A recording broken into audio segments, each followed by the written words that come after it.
Hello, I'm Bill LeMay, and thank you for watching Community Matters. We hope you'll continue to watch as we discuss issues facing our community and provide you with the resources and information needed to find solutions.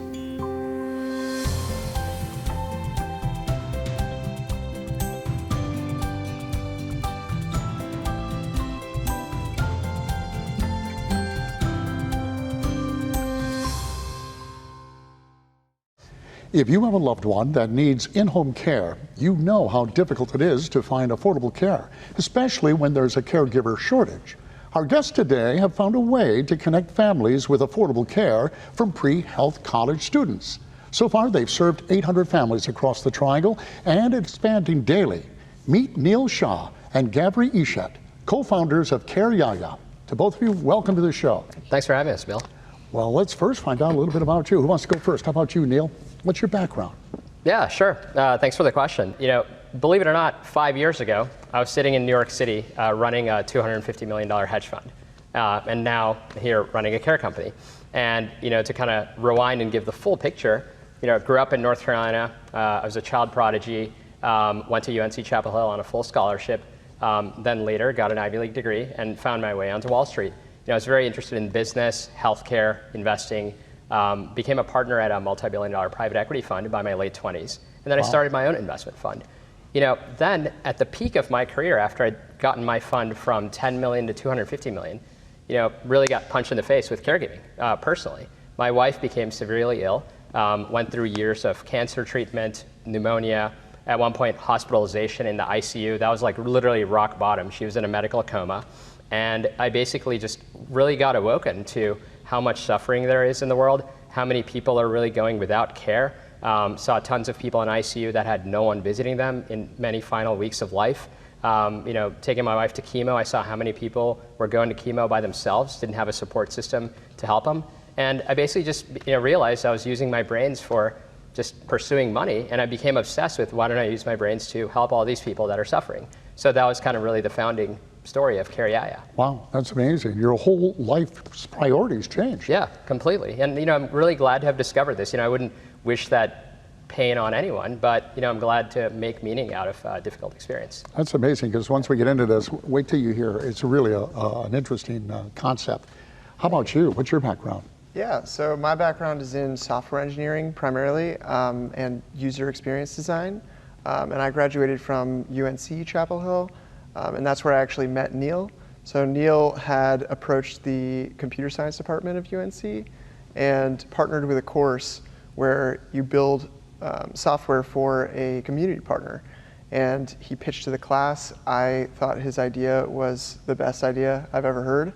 And I also thought it was a really cool way to make an impact on the world. And so I joined forces with him and basically started building what is today the CareYaya platform. Well, you know, and I've gone through it, and I think most people who are watching will one day go through this, where you have somebody you love, or maybe yourself, and you need that in-home help because you want to stay in your home, right? And it's unbelievably difficult and expensive to find people. So you got to tell me how you came up with the concept of putting healthcare students together with the elderly who need the care. Yeah, great question, Bill. You know, so there's, like you said, there's structural caregiver shortages in society. So we were thinking, how can we expand the care workforce and bring new people into it? And through a lot of survey work we did, we realized initially at UNC Nursing School, but then across all these universities, people who want to go into the healthcare field do not have a convenient way to get paid healthcare experience. The traditional care industry demands people work fixed hours, 30 to 40 hours a week plus assigned to a family. And as you can imagine, students don't have that flexibility. So believe it or not, we found at, let's say, back to UNC School of Nursing, many of the students were doing DoorDash, food delivery, on the side because it's flexible around their schedules. Many of them were driving Uber. We couldn't believe that all of these people who want to go into caring careers are doing food delivery or driving to make side income. So this is where, you know, the power of technology comes in. If we could create a gig economy platform and allow these students convenient, flexible opportunities around their schedules, this would be the best care workforce you ever heard of, because they're primarily driven by non-monetary incentives. You know, they want to get the experience, they want to help people, and they're upwardly mobile. They want to go into a future healthcare career as a doctor, nurse, physician assistant, physical therapist. So, you know, that was kind of like the insight, you know, in a nutshell. I think most people know the answer to this. How big is the need? Tremendously big, right? Yeah, so 1.3 million people in North Carolina are caregiving for an elderly parent, a spouse with serious illness, or a child with special needs. The current direct care workforce is 120,000. I mean, it is a disaster. 90% of families cannot afford current care options. Traditional care is run through agencies locally that charge pretty high markups. So here we are in the Raleigh area. Care costs over $30 an hour. You have to sign a contract, minimum 20 hours a week, and then they'll serve you. So 90% of families are completely on their own. They're literally asking friends, neighbors, someone at church. They're posting on online message boards. They're posting on Facebook groups. Does anyone know a caregiver for my husband or wife or mom or dad?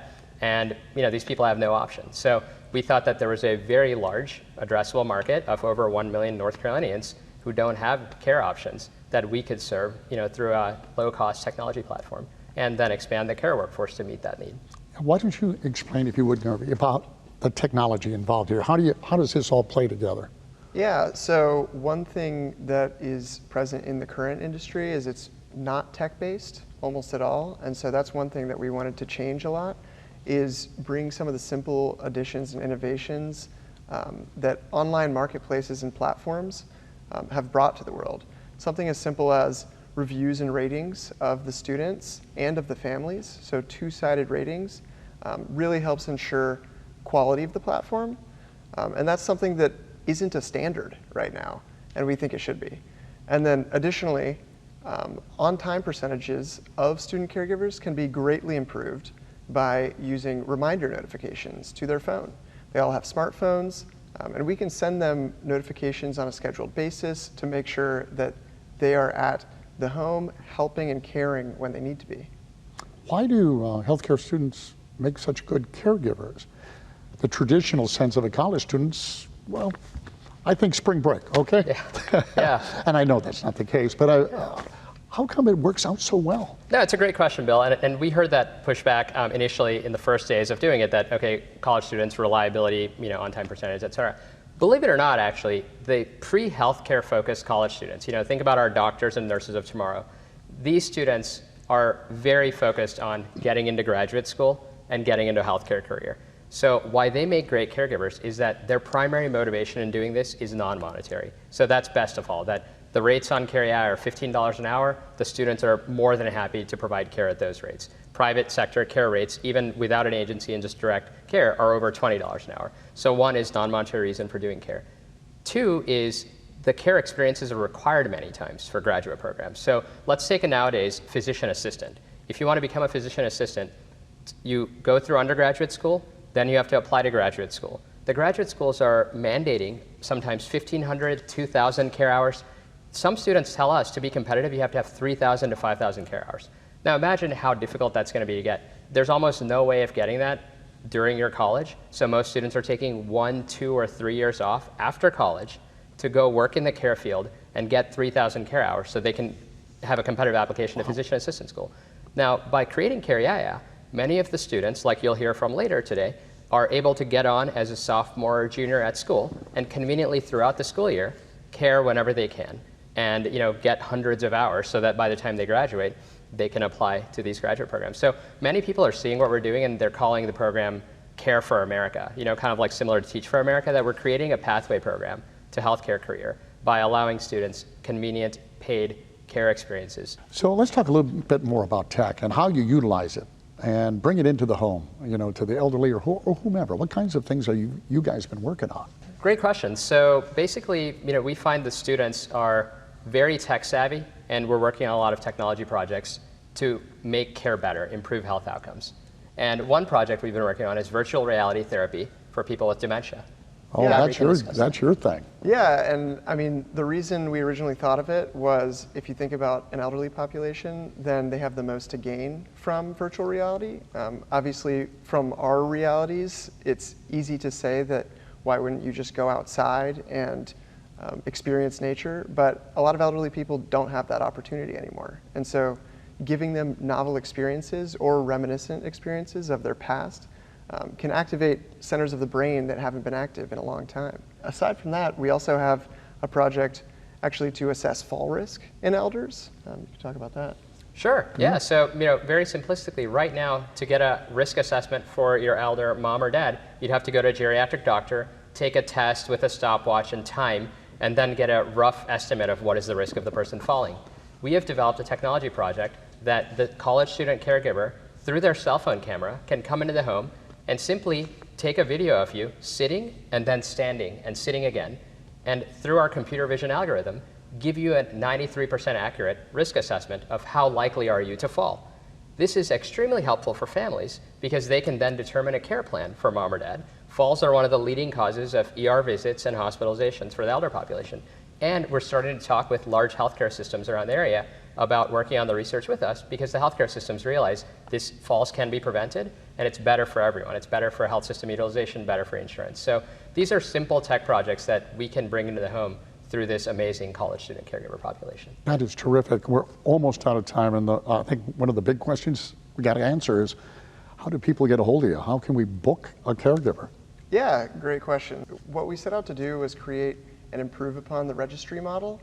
And so you've probably heard of other registries like care.com, but we thought that we could improve upon that a lot and make it much easier for someone to get access immediately to care in their area. So you can go on CareYaya.org, you can place your request, and then you'll be algorithmically matched to great students in healthcare in your area. That's wonderful. To both of you. I mean, wow. It's an amazing story. It really is. And gosh, just didn't need it. Thank you both for being here. Thank you. Thanks, Really Bill. appreciate it. Yeah, You for the bet. opportunity. Hey, don't go anywhere, because when we come back, we're going to be talking to one of those college students who's a caregiver and a family member. Stick around.